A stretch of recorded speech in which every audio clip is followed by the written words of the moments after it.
තෙරුවන් සරණයි සෙවණත් ඔබ සැමට.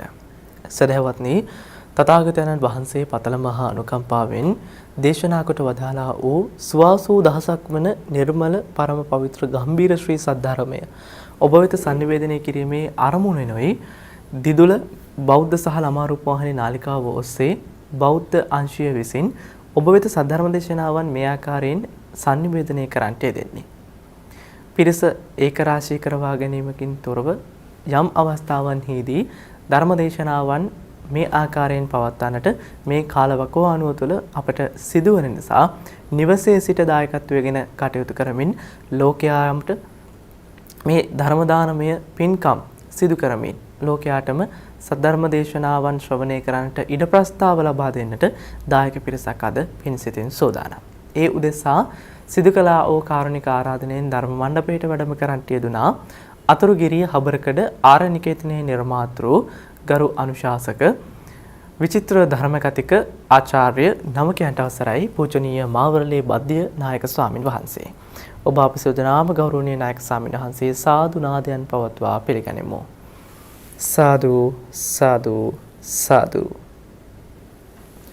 සදහවත්නි අද සද්ධර්ම දේශනාවේ පුණ්‍යවන්ත වූ දායකත්වයෙන් කටයුතු කරන්නට යෙදෙන්නේ ඕස්ට්‍රේලියාවේ සිඩ්නි නුවර වෙසෙන එල්.ඕ. පෙරේරා මහත්මයා සහ තමරා පෙරේරා මහත්මිය ඇතුළු සදැහැති පිරිස විසින් ආරම්භ කොට ගන්නවා නාවල පදිංචිව සිට පරලෝසපත් එල්.ඒ. පෙරේරා පියතුමාට සහ ලීලාවතී මෞතුමිය අයිරාංගනි පෙරේරා සහෝදරිය අයිවන් සහ රජිත් සහෝදරයන් දෙදෙනා ධර්මකීර්ති බාප්පා ඇතුළු මියගිය සියලු දෙනාටමත් කඩවත පදිංචිව සිට පරලෝසපත් වූ නීල් වරාගොඩ පියතුමාටත් හාරියවතී වරාගොඩ මෑණියන්ටත් මර්වින් සහ පරාක්‍රම සහෝදරයන් ඇතුළු ආනන්ද පෙරේරා සහ මිය පරලෝකියා වූ සියලු ඥාතීන්ට ධර්මදේශනා තුළින් ඔවුන් සිහිපත් කරමින් පින්පෙත් අනුමෝදන් කරන්නට අමා මහ නිවන් සුවය ප්‍රාර්ථනා කරන්නට බලාපොරොත්තු වෙනවා. ආශිර්වාද ප්‍රාර්ථනා කරන්නේ දරුවන් දෙදෙනා සහ මුණුබුරු මිනිබිරියන් ඇතුළු ඥාතීන්ට ආශිර්වාද ප්‍රාර්ථනා කරමින් ධර්ම දේශනාව ශ්‍රවණය කරන්නා වූ ලක්වැසි ලෝවැසි සැමටත් ආශිර්වාදයන් ප්‍රාර්ථනා කරමින් ධර්ම දේශනාව මේ ආකාරයෙන් පවත්වන්නේ. එසේනම් මේ සීල අරමුණු කාරණාවන් ධර්ම දේශනාව තුළින් සාක්ෂාත් වේවා යන හැඟීමෙන් යුතුව අප සද්ධර්ම ශ්‍රවණිය උදෙසා පින් සිතින් සූදානම් වෙමු. ඊට පෙර ආතුව ගෞරවනීය ස්වාමීන් වහන්සේට අප සාදු නාදයන් පවත්වා දෙන්න ආරාධනා කරමු. ධර්ම දේශනාව අප කෙරෙහි මෙත් සිතින් යුතුව මෙතෙන් පටන් මෙහෙවන්නට. සාදු සාදු සාදු. අවසරයි ස්වාමීන් වහන්සේ. समन्ता चक्कवालेषु अत्रा गच्छन्तु देवता सद्धम्मं मुनिराजस्स सुनन्तु सग्गमोक्खदं ධම්මස්සවන කාලෝ අයං බදන්තා ධම්මස්සවන කාලෝ අයං බදන්තා ධම්මස්සවන කාලෝ අයං බදන්තා නමෝ තස්ස භගවතෝ අරහතෝ සම්මා සම්බුද්දස්ස නමෝ තස්ස භගවතෝ අරහතෝ සම්මා සම්බුද්දස්ස නමෝ තස්ස භගවතෝ අරහතෝ සම්මා සම්බුද්දස්ස. කරුණික ශ්‍රද්ධාකාමී පින්වතුනි, ඔබ හැම කෙනෙක්ම සූදානම් වෙන්නේ ටීවී දිදුල ළමා සහ බෞද්ධ රූපවාහිනී නාලිකාව සමග එකතු වෙලා ටික වෙලාවක් ශ්‍රී සද්ධර්මය ශ්‍රවණය කරන්නටයි. ටීවී දිදුල මාධ්‍ය නාලිකාව රූපවාහිනිය අපේ පූජනීය මාලිගාවිල අස්සජී ස්වාමීන් වහන්සේගේ අනුශාසකත්වයෙන් සභාපතිත්වයෙන් සාල මෙහෙවරක් අපේ රටටත් ලෝකයටත් සිද්ධ කරමින් තිබෙනවා. නොඇසූ ධර්මය අහන්නටත් අහපු ධර්මය තව තවත් හොඳට අවබෝධ කරගන්නටත් දිදුල බෞද්ධ නාලිකාවේ සිදු කෙරෙන දහම් සංවාද දේශනා ඔබට මහෝපකාරී වෙලා තිබෙනවා. ඉතින් අදත් සූදානම් වෙන්නේ ඔබගේ ධර්මාවබෝධය දියුණු කරන, ඔබගේ ධර්මාවබෝධය වර්ධනය කරන තවත් දේශනාවකට ඔබේ අවධානය යොමු කරන්නට. අපේ සදැහැති දායක පිරිසක් තමන් නමින් මිය පරලොව ගියපු ඇත්තන්ට පින්දීම සඳහාත් සුජීවත්ව සිටින අයට ආශිර්වාද පළ කිරීම සඳහාත් මේ උතුම් පින්කම සඳහාද ඔස්ට්‍රේලියාවේ සිඩ්නි නුවර ජීවත් වෙන එල්.ඕ. පෙරේරා මහත්මයාණනුත් තමරා පෙරේරා මහත්මියත් විසින් දායකත්වය අරගෙන කටයුතු කරනවා. පින්වතුනි, අද මම ඔබත් එක්ක මේ දේශනාවේදී සාකච්ඡා කරනවා දීඝනිකායේ සංගීති සූත්‍රයේ තිබෙන ඊටාම වටින ධර්මයන් තුනක් පිළිබඳව. ඊටාම වටින ධර්මයන් තුනක් පිළිබඳව. අධිපති ධර්ම තුනක්. අපේ බුදුරජාණන් වහන්සේ ජීවමාන කාලයේම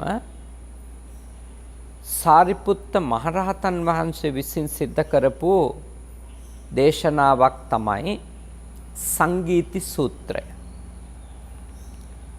භාග්‍යවතුන් වහන්සේගේ නියමයි. ඇත්තට මේ සංගීති සූත්‍රය සමස්තයක් විදියට නිරීක්ෂණය කරනකොට පේනවා භාග්‍යවතුන් වහන්සේ දේශනා කරපු සියලුම ධර්ම කොටාසයන් කෙටියෙන් භාග්‍යවතුන් වහන්සේ ජීවමාන කාලයේදීම සිද්ධ කරපු සංගායනාවක් වගේ එකතු කිරීමක් තමයි සංගීති සූත්‍රය තුළ අපිට දකින්නට ලැබෙන්නේ. කාර්යම අපූරු තම ලස්සන පෙළ ගැස්වීමක්. එක බැගින් දේශනා කරපු ධර්ම කොටස, දෙක බැගින් දේශනා කරපු ධර්ම කොටස, තුන බැගින් දේශනා කරපු ධර්ම කොටස, මේ විදිහට මූලික බුදුදහමේ ඉගැන්වෙන නිවන් මඟ තහවුරු කරගන්නට සහ මෙලොව වඩා ඵලදායී කරගන්නට උපකාරවත් වෙන තථාගතයන් වහන්සේගේ දේශනාව හරියටම එක්තැන් කරලා කරපු සංක්ෂිප්ත දේශනයක්. ඒක හරියට අර තන තන විසිරීලා තියෙන මල් ආසනයක තන තන විසිරීලා තියෙන මල් ගොඩක් එක වට්ටියකට කුඩයකට එක්තැන් කරලා වගේ. සැබවින්ම සාරිපුත්ත මහරහතුන් වහන්සේ ඒකට හේතුවත් වදාලා ඒ දේශනාවේදී මේ නිගණ්ඨනාත පුත්ත ගුරුතුමා, එතුමා ශාස්ත්‍රවරයෙක්, ගුරුතුමෙක්, තුමා භාග්‍යවතුන් වහන්සේ ජීවමාන කාලේ භාග්‍යවතුන් වහන්සේට කලින් ඉඳලම, උන්වහන්සේ බුද්ධත්වයට පත් වෙන්න කලින් ඉඳලම නිගණ්ඨනාත පුත්ත කියන ගුරුවරයා ආධ්‍යාත්මික මඟ පෙන්වීමක්. මොකද ඒගොල්ලන්ටත් තිබිච්ච ලොකුම ප්‍රශ්නේ තමයි දුකින් නිදහස් වීම. දුකින් නිදහස් වීම සඳහා යම්කිසි මඟ පෙන්වීමක් එතුමා සිද්ධ කළා. ඒක උසස්ද, ඒක උත්තරීතරද, එය සැබවින්ම ලෝකයා නිවන සුළුද, සැබවින්ම එහි අන්තර්ගත වුණාද සැනසීම කියන එකට වඩා ඒක අපි වෙනම දාර්ශනික විවේචනයක් නේ. බෞද්ධ ධර්මයට සාපේක්ෂව තුලනාත්මකව කල්පනා කළොත් අපිට නිගණ්ඨනාත පුත්තුමාගේ ධර්මයෙන් සැනසෙල්ලක් ලැබිය හැකිද නොහැකිද කියලා අපිට වෙනම සංවාදයකට ශාස්ත්‍රීයව ඉඩ තියෙනවා. හැබැයි නිගණ්ඨනාථ පුත්තුමත් මිනිස්සුන්ට විශාල ශ්‍රාවක පිරිසකට මඟ පෙන්වපු ගුරුවරයෙක්. එතකොට එතුමා අභාවයටපත් වෙනවා අපේ බුදුරජාණන් වහන්සේ ජීවමාන කාලෙම. එතුමා අභාවයටපත් වුණාට පස්සේ සාරිපුත්ත මහරහතන් වහන්සේ දකිනවා ඒ ශාසනය විසිරීලා යනවා. එක එක්කෙනා එක එක දේවල් කියන්න පටන් ගන්නවා මේක තමයි නිගණ්ඨනාථ පුත්තුමා කිව්වේ මේක තමයි කියලා. ඔන්න ඔය අනතුර ගැනත් සඳහන් කරලා භික්ෂුන් වහන්සේලාට සාරිපුත්ත මහරහතන් වහන්සේ දේශනා කරනවා නිගණ්ඨනාථ පුත්තුමා මිය ගියා බිඳී ගිය ධූප ඇති ඒ කියන්නේ ප්‍රධාන ශාස්ත්‍රවරයා මඟ පෙන්වන්න නැති වුණාට පස්සේ ශාසනය ලොකු අර්බුදයකට ගිහිලා විශාල ප්‍රශ්නයක පැටලිලා එක එක්කෙනා විවිධ මතපල කරමින් ඉන්නවා ඒ ධර්මය කියලා. ඒ නිසා මේ දේශනාව මම සිද්ධ කරනවා කියලා ඇත්තටම භාග්‍යවතුන් වහන්සේගේ නියමයෙන් සිද්ධ කරපු දේශනාවක්. මම ඔය මගේ අධ්‍යාපනික පර්යේෂණවලදී තේරුම් ගත්ත දෙයක් තමයි මේ සංගීති සූත්‍රය හරියට ජීවමාන කාලයේදී භාග්‍යවතුන් වහන්සේ ජීවමාන කාලයේදී කරපු ධර්ම සංගායනාවක් වගේ. දසුත්තර සූත්‍රයත් ඒ වගේම ඊළඟට තියෙන සංගීති සූත්‍රයෙන් පස්සේ තියෙන දසුත්තර සූත්‍රය. මේ සූත්‍ර දෙක ඇත්තටම ගත්තොත් සාරිපුත්ත මහරහතන් වහන්සේගේ දේශනා ඇත්තටම ගත්තොත් මේ සූත්‍ර දෙක භාග්‍යවතුන් වහන්සේ ජීවමාන කාලේ කරපු සංගායනා කිව්වත් කමක් නැහැ. ධර්ම සංගායනා විනය සංගායනාවක්නේ පැවැත්ුනේ ධර්ම විනය දෙකම අන්තර්ගත කරලානේ මේ ප්‍රථම ධර්ම සංගායනාව කියලා අපි ඔය අඳුනන ශාසන ඉතිහාසයේ තියෙන කාරණාව පංචසතිකා සංගීති කියලා කියන්නේ. එතකොට වේහාර පර්වතයේ සත්තපාරණි ගල් ගුහාවේ පවත්වපු එක. ඒ නිසා අපේ හොඳටම තේරුම් ගන්නට ඕනේ මේ ජීවමාන කාලේ ධර්මය සංක්ෂිප්තව පෙළගස්වපු වටින සූත්‍රයක්. අන්න ඒ සූත්‍රයේ තිබෙනවා තීනි අධිපතෙහියෝ ධම්මෝ කියලා. ආධිපත්‍ය ධර්ම තුනක් තියෙනවා. ඒ කියන්නේ අපට අපගේ ආරක්ෂාවට අපගේ ආධ්‍යාත්මික රැකවරණයට අපගේ පරලොව රැකවරණයට අපගේ මෙලොව රැකවරණයට උදව් කරගන්න පුළුවන් අපි අධිපති තනතුරේ තබාගත යුතු ධර්ම. ඒ කියන්නේ යම්කිසි කෙනෙක් හෝ දෙයක් අපි අපට වඩා ඉහළ තත්වයක තියාගෙන ඉහළ තලයක තියලා අපි ඒ දේ හෝ කෙනාට අනුගත වෙමින් ඒ හික්මීමකින් ඒ ඉක්මවා යන්නේ නැතුව කටයුතු කරනවා නම් අන්න ඒකට කියනවා යමක් අධිපති කරගෙන ඉන්නවා කියලා. යම්කිසි ධර්මයක් අධිපති ධර්මයක් බවට පත් වුණා කියන්නේ එතකොට. තවත් සරලව කිව්වොත් මෙහෙමයි. දැන් මම මගේ ගුරුවරයා අධිපති කරගෙන ජීවත් වෙන්න පුළුවන්. ගුරුවරයා අධිපති කරගත්තා කියන්නේ මම ගුරුවරයා ගැන කල්පනා කරලා නොකරන දේවල් තියෙනවා. ගුරුවරයා ගැන කල්පනා කරලා කරන දේවල් තියෙනවා. ඒ කියන්නේ මම හැමතිස්සෙම යම්කිසි තීරණයකට එන්න යද්දි කුසලයේ පිළිබඳව හෝ අකුසලයේ පිළිබඳව යහපත් ක්‍රියාවකට හෝ අයහපත් ක්‍රියාවකට මාව අර නරක දෙයින් වළක්වන්නත් හොඳ දෙහි මාව දිගටම අකණ්ඩව යොදවන්නත් ඒ අධිපති ධර්ම අපිට උදව් වෙනවා. අධිපති ධර්ම හරියම වැදගත් එකක්. ඉතින් මේ අධිපති ධර්ම තුන අතර පළමු අධිපති ධර්මයේ ලෙස පෙන්වන්නේ අත්තාධිපතෙය්‍ය. අත්තාධිපතෙය්‍යෝ කියලා කියනවා. ඒක සරලව සිංහලට ගෙනාවොත් ආත්ම ගෞරවය පිළිබඳව සිතීම කියන එක. ආත්ම ගෞරවය. දැන් අපි කාටත් අපි ගැන ගරුත්වයක් තියෙන්නට ඕනි. අපි කාටත් අපි ගැන ගෞරවයක් කියන්නේ තමන්ට තමන් ගැන අගයක් තියෙන්න ඕන. ඒ තමන්ට තමන් ගැන තියෙන අගය විසින් අපිව මේ පාලනය කරනවා. අපේ මනෝභාවයන් පාලනය කරගන්න හරි උදව්වක් වෙනවා මේ තමන්ට තමන් ගැන ගෞරවයක් තියෙන කෙනෙක් වීම.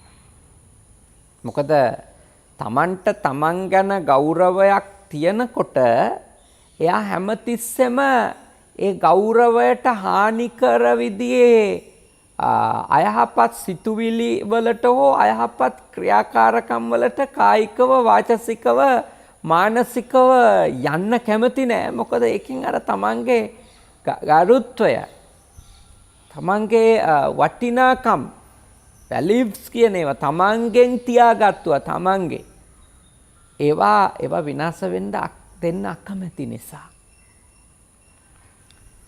හරි කොච්චර වටින දෙයක්ද කියලා බලන්න. මේක පුංචි ළමයෙකුට වුණත් පුහුණු කරවන්න පුළුවන් දෙයක් නේ. දැන් පුංචි ළමයෙකුට එයාට අපේ ආදරය අපේ කරුණාව ලැබෙන්නේ යම් යම් හැසිරීම් වල ප්‍රතිඵලයක් ලෙස කියලා එයාගේ ගාව තියාගන්න වටිනාකම් වල ප්‍රතිඵලයක් ලෙස කියලා එයාට ඒත්තු ගන්නුවොත් එයා හැමතිස්සෙම දෙයක් කරන්න කලින් බලනවා මේක හින්දා මගේ අම්මා මගේ තාත්තා මට ආදරේ වැඩිපුර දක්වයිද මගේ අම්මා තාත්තා මම ගැන තරහක් කේන්තියක් ඇති කර ගනීද. ඒ විදිහට පොඩි ළමයෙකුට වුණත් මේ දේ පුහුණු කරන්න පුළුවන්. හැබැයි මේ අත්තාධිපතිය නැත්තම් මේ ආත්ම ගෞරවත්වය කියන එක අධිපති ධර්මයක් බවට පත් කරන්න නම් කෙනෙකු තුළ කුඩා කාලේ ඉඳලම මේ ආත්ම ගෞරවය කියන එක වර්ධනය කරන්න ඕනේ. ඒ තමන්ට තමන් ගැන ගරුත්වයක් තිබීම කියන එක ඒක වැඩි දියුණු කරන විදියට අපි පුංචි කාලේ ඉඳලම ළමයෙක් පුහුණු කරන්න ඕන.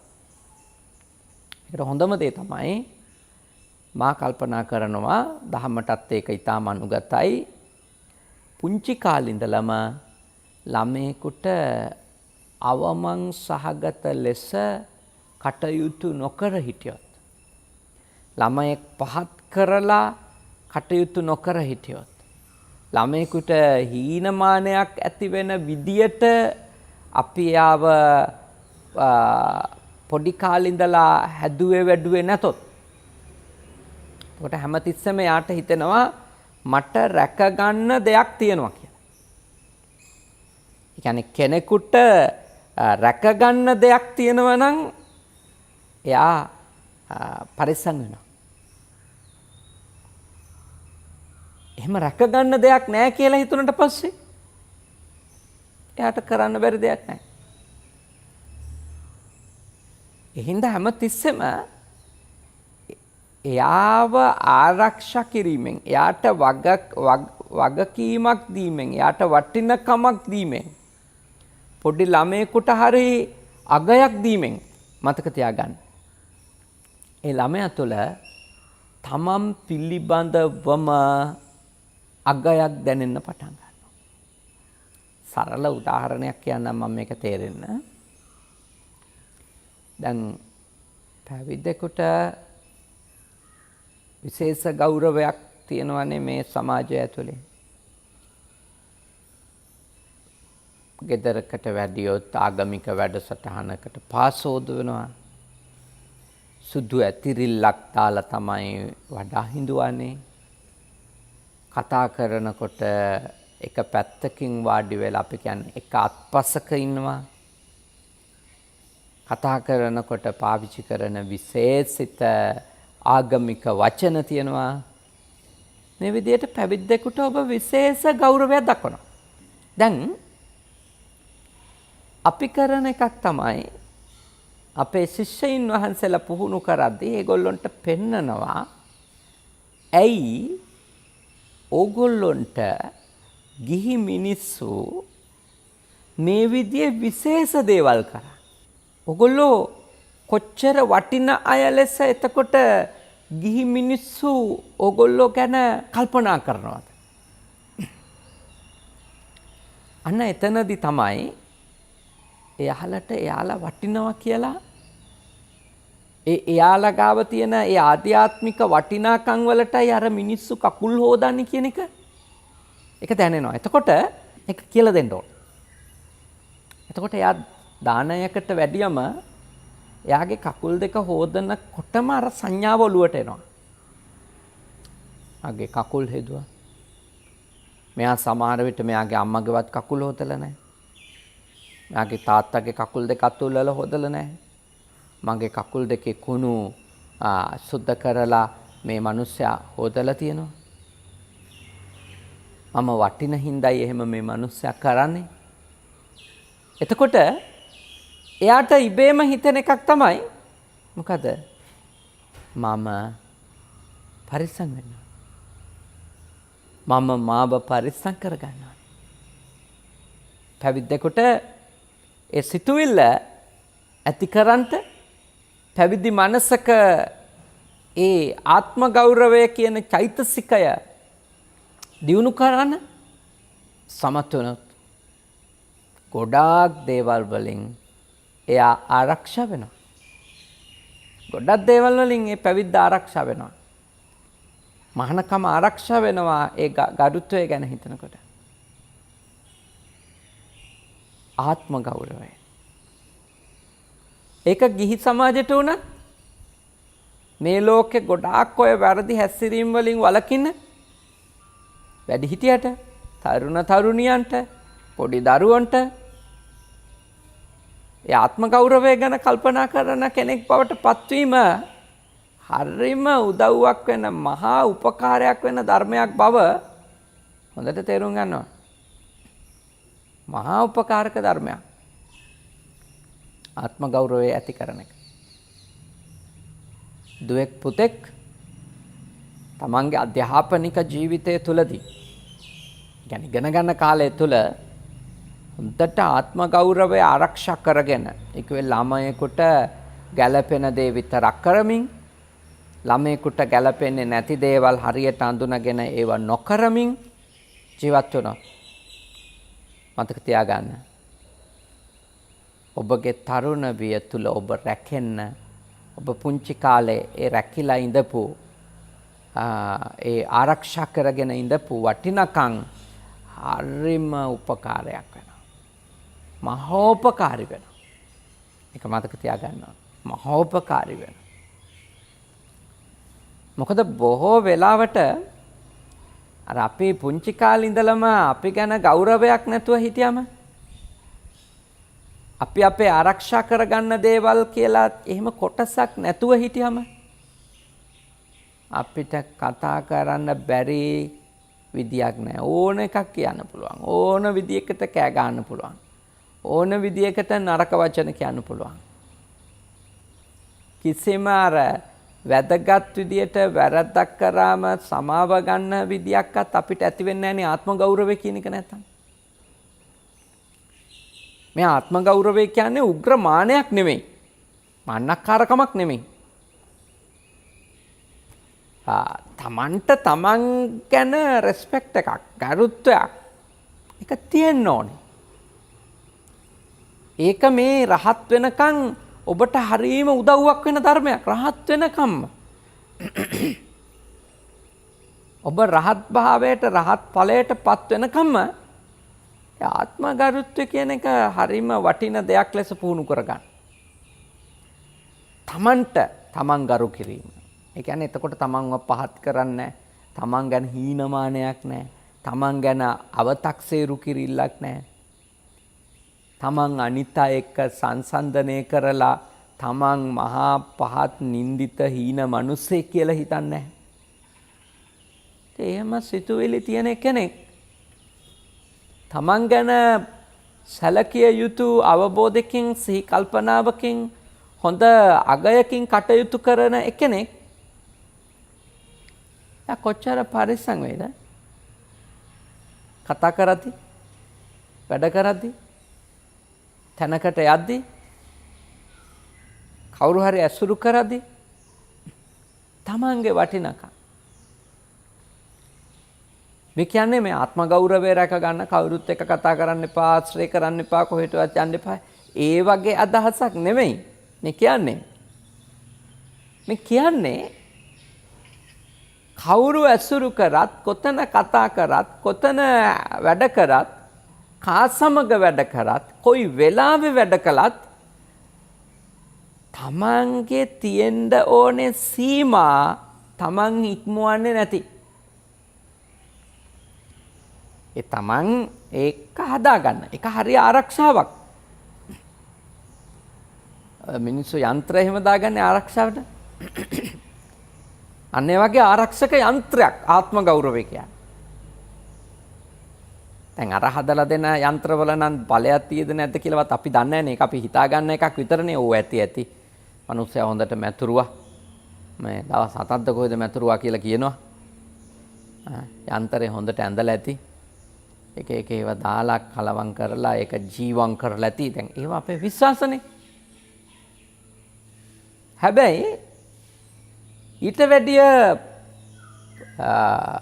තමන් හොඳටම දන්නවා. තමන් තමන්ට ගරු කරන කෙනෙක් නම් ඒක තමන් දන්නවනේ. එතකොට තමන් තමන්ට ගරු කරන කෙනෙක් නම් තමන් ඒ ගැන හොඳ අවබෝධයක්, හොඳ දැනුමක්, හොඳ වැටහීමක්, හොඳ සීකල්පනාවක් තියෙන කෙනෙක් නම් එයා අනිවාර්යෙන්ම ඒ තමන්ගේ තියෙන දේ ආරක්ෂා කරගන්න. තමන් ගැන තමන් අවබෝධ කරන් තියෙනවා නම් මම මෙහෙම වටින කෙනෙක්, මේ විදිහේ වටිනකම් මගේ ගාව තියාගන්න ඕනි. ඒකෙන් රැකෙනවා. ගොඩාක් අපේ රටේ වටින ධර්මයක් තිබුණත් අර මිනිස්සුන්ගේ දියුණු වෙන්න ඕන සාමාන්‍ය යහපත් ගති ධර්ම කියන ඒවා හරි අඩුයිනේ දියුණු වෙලා තියෙනවා. මම මේ ලංකාව පහත් කරනවා හෝ සිංහල මිනිස්සු, ශ්‍රී ලාංකීය දෙමළ මුස්ලිම් මිනිස්සු පහත් කරනවා නෙමෙයි. ඒ වුණාට දැන් අපිට උත්තරී මනුස්ස ධර්ම කියන ඒවා ඒ කිව්වේ සෝතාපන්න ඵලය, සක්‍රුදාගාමි, අනාගාමි, අරහත් වැනි ඵල තත්වයන් ලබා ගන්න එක දුෂ්කර දෙයක්. ඒක ඔය කියන තරම් සරල පහසු කතාවක් නෙමෙයි.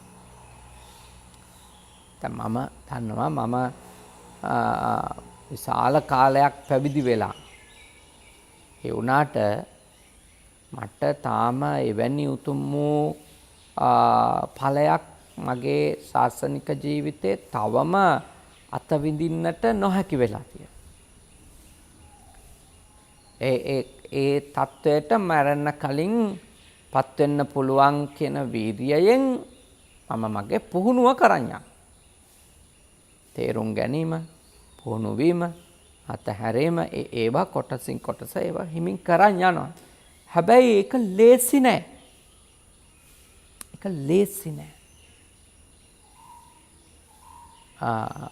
තාම දුෂ්කර දෙයක් එවැනි තත්ත්වයකටපත් වෙන එක.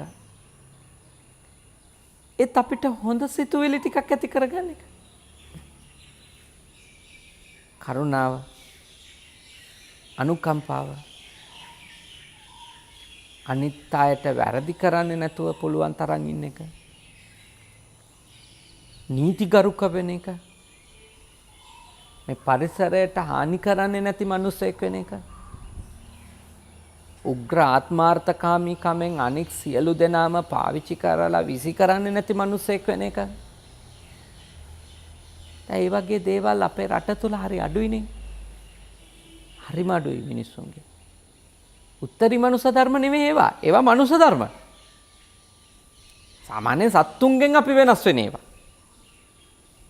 ඒ සත්තුන්ගෙන් අපි වෙනස් වෙන ධර්ම අපි ඇත්තටම මේ පුහුණු වෙන්න ඕනේ. සත්තුන්ගෙන් වෙනස් වෙන ඒවා. ඉස්සෙල්ලා. අපි අනික් සත්තුන්ට වඩා වෙනස් කෙනෙක් වෙන්න ඕනේ. අන්න එවැනි කෙනෙකු බවට ඔබට හෝ මටපත් වෙන්න හරිම උදව්වක් වෙනවා මේ ආත්ම ගෞරවය ගැන හිතීම කියන එක. අපේ රටේ ගොඩාක් හොඳ දේවල් තියෙනවා. ඒත් මම හිතනවා අර ලෝකේ අනෙක් රටවල් වල බහුතරයකගෙන් දකින්න ලැබෙන හොඳ උසස් හැසිරීම් තවම අපි ඒ ටික හදාගෙන නැහැ. අපි ලොකු මාතෘකා ගොඩක් කතා කරනවා. ධර්මයේ වුණත් අපි උපරිම මාතෘකා කතා කරනවා. ඒ උපරිම මාතෘකා කතා කරාට ඒ උපරිම දේ ගැන සාකච්ඡා කර හිටියට අපි ගාව අවම දේවත් හැදිලා නැත්තම් අපි රැකගන්න තියෙන අවම ටිකවත් ආරක්ෂා කරගෙන ඉන්නේ නැත්තම් අපි පුහුණු කරගන්න තියෙන අවම ටිකවත් පුහුණු කරගන්නේ නැත්තම් අපි හොඳ මිනිස්සෙක්වත් නෙවෙයිනේ. කාන්තාවකට ගරු කරන්නේ නැත්තම් ලිංගිකත්වය මත කෙනෙකු පහත් කරන හෝ තව කෙනෙකු උසස් කරන තත්ත්වයට අපි යනවනම් එන වාහනේ අනුව අපි මිනිස්සුන්ව මනිනවා නම් හොඳ මිනිස්සෙක් උසස් මිනිස්සෙක් එහෙම අපි මනිනවා නම් අපි කොච්චර නොදියුණුදනේ. අපි කවුරු හරි කරන රස්සාව ඒ ආධාරණ තනතුර මත කෙනෙකු උසස් කරන්න යනවා නම් කෙනෙකු පහත් කරන්න යනවා නම් අපි මොනවද පුහුණු වෙලා තියෙන්නේ? අපේ ගාව තියෙන මොනවද ඇත්තටම හරය කියන්නේ මොකක්ද එතකොට? ඒකින්ද අපේ පින්වත් පිරිස තමන්ගේ දරුවන්ටත් පොඩි කාලේ ඉඳලම මෙන්න මේ දේවල් ටික පුහුණු කරා. ඔය ඒගොල්ලෝ කොයි ලෝකෙ ගියත් බිඳවට්ටන එකක් නැහැ, කඩා දමන එකක් නැහැ, ඒවට පටහැනි වෙන එකක් නැහැ. ඒගොල්ලොන්ට ආත්ම ගෞරවය තියෙනවා. දැන් ආත්ම ගෞරවයක් තියෙන මිනිස්සේ කල්පනා කරනවනේ මම වගේ කෙනෙකුට ගැළපෙන්නේ නැහැ. මෙහෙම රැකියාව අනුව මිනිස්සු උසස් පහත් කරා. යන යන වාහනේ අනුව, ගේ දොර අනුව, කුලේ අනුව, තනතුර අනුව මිනිහෙක් උස් පහත් කරලා කතා කරන එක මට ගැළපෙනවද? ඒවා මගේ ඇතුලේ මං විශ්වාස කරන හරය එක්ක සම්බන්ධද? එහෙම මම හැසිරුණොත් කෙනෙකුට කුලය ඇදලා, කෙනෙකුගේ පලාත මතු කරලා, කෙනෙකුගේ ලිංගිකත්වයේ සම්බන්ධව ගති ලක්ෂණ මතු කරලා කෙනෙකු පහත් කරන්න පටන් ගත්තොත් කොච්චර මම නරක මිනිස්සෙක්ද කියලා හිතනවනේ. ඒ වගේ කාරණා මතු කරලා කෙනෙක් තව කෙනෙක්ව පහත් කරන්න යන්නේ නැහැ. ඇත්තටම ආත්ම ගෞරවය ගැන එහෙම අගයක් තියෙන. තමන්ට තමන් ගැන ගරුත්වයක් තියෙන මිනිස්සෙක් ඒව කරන්නේ. අත්තාධිපතීය ධර්මයේ හරිම ප්‍රයෝජන. ඊළඟට ලෝකාධිපතීය ධර්මය. මේ ලෝකාධිපත්‍ය පිළිගැනීම කියන එක. හරි වටින එකක්. අපිට සමාජයේ රටේ ලෝකේ ජීවත් වෙනකොට අපි විතරක් ඉන්නවා කියලා හිතන් ජීවත් වෙන්න බෑනේ. දැන් අපි පාසලට ගියොත් පාසලට අදාළ නීති පද්ධතියක් තියෙනවා. අපි කඩේකට ගියොත් කඩේට අදාළ නීති පද්ධතියක් තියෙනවා. අපි රැකියාවකට ගියොත් ඒ රැකියා ස්ථානයට අදාළ නීති පද්ධතියක් තියෙනවා. විවාහ වුණොත් විවාහයට අදාළ නීති පද්ධතියක් තියෙනවා. මෙහෙම ගත්තම දැන් අපි ස්වයංව පාලනය නොවන නිසා ලෝකය විසින් ඒ රටවල් වල සමාජය විසින් ඒ තැන කළ යුතු නොකළ යුතු කියලා නීති ධර්ම ටිකක් දාගෙන තියෙනවා. අන්නේ නීති ධර්ම වලට අන්නේ නීති පද්ධතියට අනුගත කෙනෙක් වෙන්න. ඒ නීති ධර්මවලට අනුගත කෙනෙක් වෙන්න. අනුගත කෙනෙක්. ඒව අධිපති ධර්ම ලෙස තියාගන්නවා. දැන් භාග්‍යවතුන් වහන්සේ අපිට වදාළ දෙයක් තමයි රාජානං අනුවත්තිතුන් කියලා. ඒ කියන්නේ ලෝකේ කොයි රටට ගියත් අපට භාග්‍යවතුන් වහන්සේ වදාලා ඒ රටේ නීතියට අනුගත වෙන්න. ඉස්සර ඉතින් නීතිය කියන්නේ රජුරුවනේ. රජුට අනුගත වෙන්න. ඒ කියන්නේ රජු එපයි කියන එක නොකර ඉන්න. කරන්න කියන එක කරන්න. මොකද ඒක ඒ රටේ නීතිය. එතකොට යම්කිසි රටක නීතියක් තියෙනව නම් ඒ රටට යන කෙනා ඒ නීතියට ගරු කරනවා. යම්කිසි රටක නීතියක් තියෙනව නම් ඒ රට තුල ඉන්න කෙනා ඒ නීතියට ගරු කරනවා. ලෝකාධිපත්‍ය කියන්නේ ඒකට. ලෝක සම්මතයේ ඇති කරගත්තු නොකල යුතු දේ සහ කල යුතු දේ සම්බන්ධ නීති රීති පද්ධති තියෙනවා. අන්න ඒ නීති රීති පද්ධති තමන්ගේ සීමාව ලකුණු කරගන්න සංඥාවක් විදියට අරගෙන. තමන්ගේ සීමාව ලකුණු කරගන්න සලකුණක්. මම මෙන්න මේ තත්ත්වය ඉක්මවා යන්නේ නැහැ. දැන් මේ කාලේ ගත්තොත් මේ කාලේට අදාළ නීති පැනවිලා තියෙනවනේ. අපිට කියනවා අඩුම අඩි 6ක්වත් අත් දෙක දිගෑරියට පස්සේදී තියෙන දුරවත් තියාගන්න. අඩුම. ඒක තියාගන්න කියලා. ඒක නීතියක් දැන්. දඬුවනුත් දෙනවා කියලා කියනවා. එහෙම නොකර. ඊළඟට මුඛ ආවරණ පළඳින්න. අලුත් නීතියක්. අලුත් ලෝකාධිපති ධර්මයක්. ලෝකයේ අධිපති ධර්මයක් බවට මුඛ ආවරණ පැළඳීම. මීටරයක් හෝ ඊට වැඩි ප්‍රමාණයක් දුරින් ඉඳීම. ලෝකයේ අධිපති ධර්ම මේ වෙලාවේ කොරෝනා කියන වෛරසයෙන් අපිට ගැලවෙන්න තියෙන එකම ක්‍රමය ලෙස පෙන්වන්නේ social distance කියන එක. සමාජ දුරස්ථතාවය සමාජ දුරස්ථ භාවය ඇති කර ගැනීම ඒ ධර්මයට යටත් වීම. දැන් බලන්නේ ලෝකාධිපති ධර්මවලට යටත් වුණොත් අපිනේ ආරක්ෂා වෙන්නේ. දැන් කවුරු හරි මහාන් තත්ත්වකමක් ඇති කරගෙන මහා උඩඟු බවකින් ආඩම්බරකමකින් කවුරු හරි කිව්වොත් නෑ මම මුඛාවරණ පළඳින්නේ නෑ. මතක තියාගන්න. අනිත් අයට සාපේක්ෂව එයාට ඊටාම ඉක්මනින් මේ වෛරසය ශරීරගත වෙන්න තියෙන ඉඩකඩ වැඩි. මට ඔය මීටර කතා හරියන්නේ නැහැ. අන්න එයා ඊටාම ඉක්මනින් මේ රෝගයේ ගොදුරක් වෙනවා.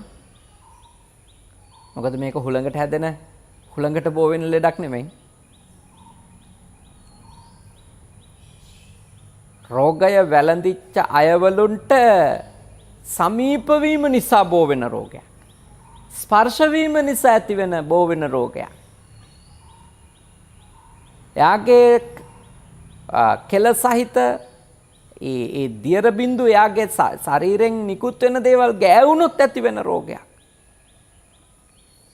දැන් බලන්න ඒක කොච්චර ලෝකාධිපති ධර්මයක්ද කියලා.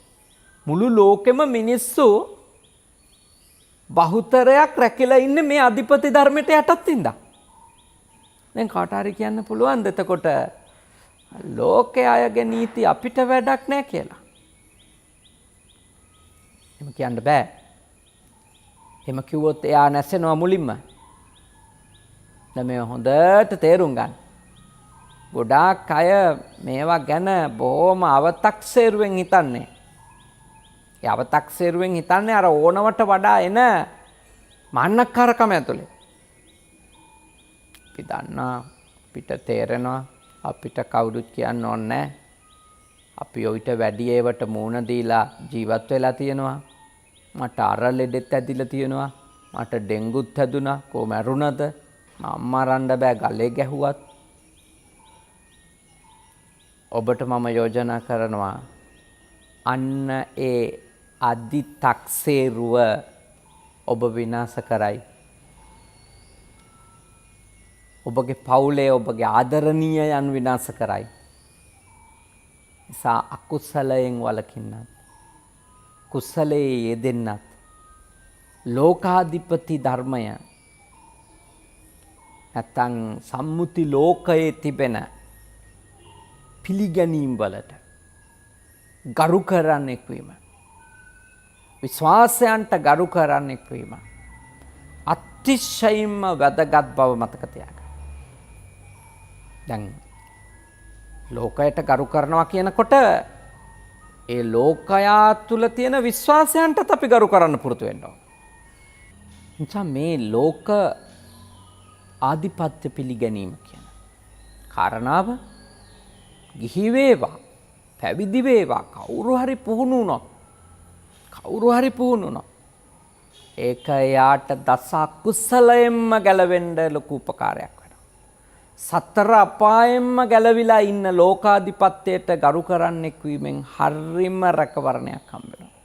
එන්න මට දඬුවම් විඳින්න බෑ, මට ප්‍රශ්න ඇති කරගන්න බෑ, මට පොලිසිය උසාවි ගානේ යන්න බෑ. මම ඒ හින්දා මේ අපරාධ කරන්නේ නැහැ. බලන්න කොච්චර ලස්සනද කියලා. මම මේ විදියට නරක විදියට හැසිරෙන්නේ නැහැ මොකද මට ප්‍රශ්න ඇති කරගන්න බෑ. මට හිරේ විලංගුවේ වැටෙන්න ඕනේ නැහැ. මට දුක් විඳින්න ඕනේ නැහැ.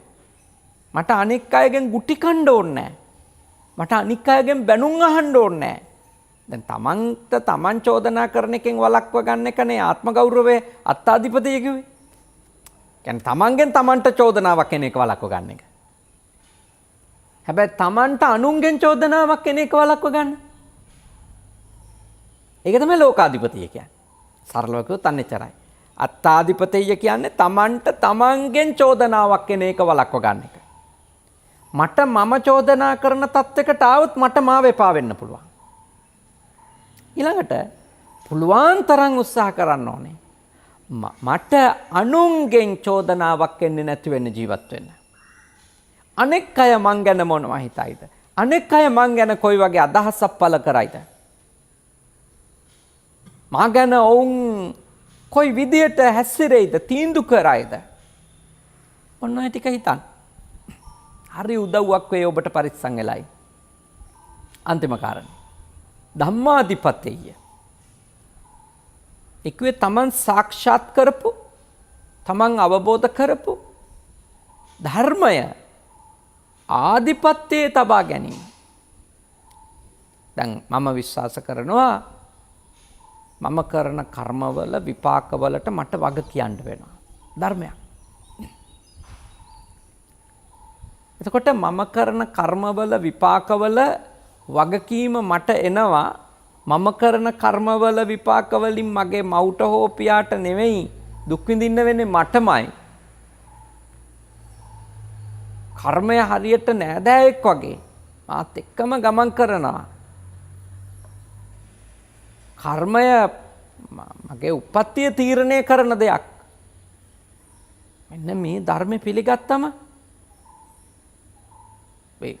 මම අවබෝධ කරමින් ඉන්න සහ අවබෝධ කරගන්න වීරිය කරන අවබෝධ කරගෙන ඉන්න ධර්ම කොටස විශාල ප්‍රමාණයක් තියෙනවා තමයි. මම එක ධර්ම කොටසක් කිව්වේ මම විශ්වාස කරන මම අවබෝධ කරගෙන ඉන්න එක. තවත් අවබෝධ කරගන්න වීරිය කරන එක. මොකද්ද? මම කරන ක්‍රියාවේ ප්‍රතික්‍රියාවට මම කරන කර්මයේ ඵලයට මට වග කියන්න වෙනවා කියන එක.